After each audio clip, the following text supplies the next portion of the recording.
Hi, everybody. Yes, I was offered 10,000 records for free recently.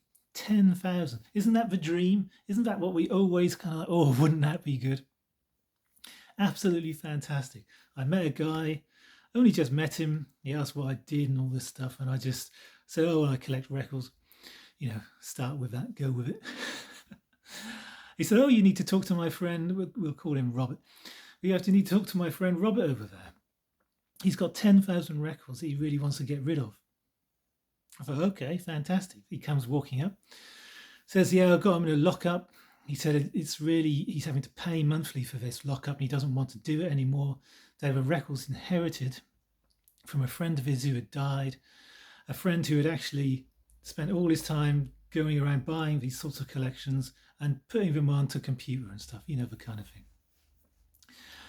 So I said to him, well, this sounds fantastic, but I did say, look, I'm not going to be able to pay you for 10,000 records.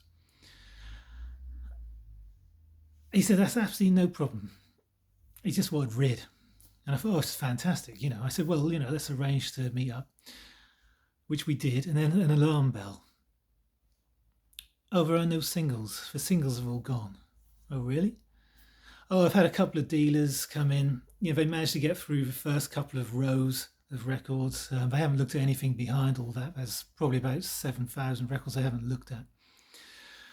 So I was like, oh, the singles, someone's taken all the singles apparently. One dealer took the lot. And there's an interesting little twist to the story at the end. And I thought, oh, God, well, okay, I'll have a look. Once dealers have been in, what's the point? But I thought, well, there's always hope with these other records behind. We arranged to meet up. He'd taken loads of records out of the lockup so I could look through. They were literally, he'd stacked records one on top of another. You know how it is, piling records up to the ceiling almost of the lockup. There's a back row of the lockup. It wasn't a huge lockup, but there was a lot of records in there. And plus he had boxes of records, maybe about this deep, with records stacked up, a couple of piles of records in each box.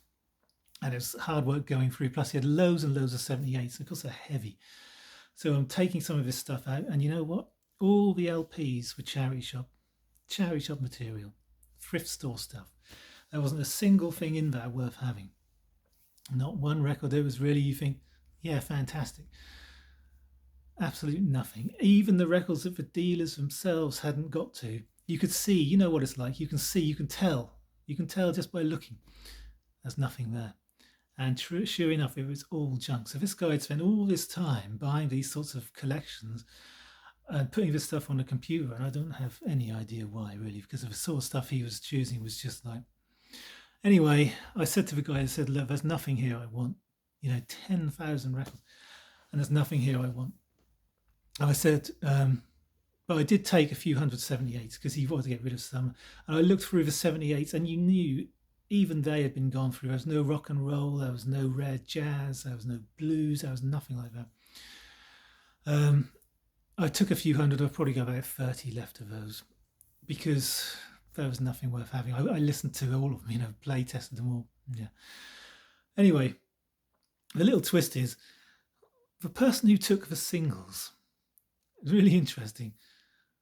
I was gutted. The singles were the thing that I really wanted because I thought even in a crap collection, you're going to get some good singles.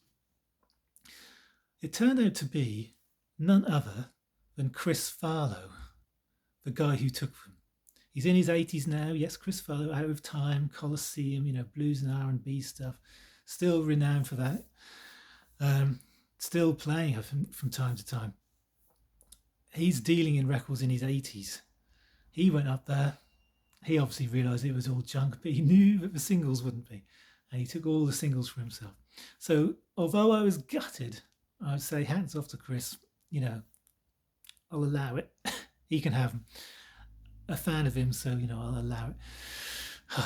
But it's just one of those stories where you go, oh, 10,000 records, my dreams have come true. Yeah. And they really weren't. The bubble popped as soon as he said the dealers had been anyway. But, you always live in hope. Maybe next time. Who knows? If there is a next time. See you all later.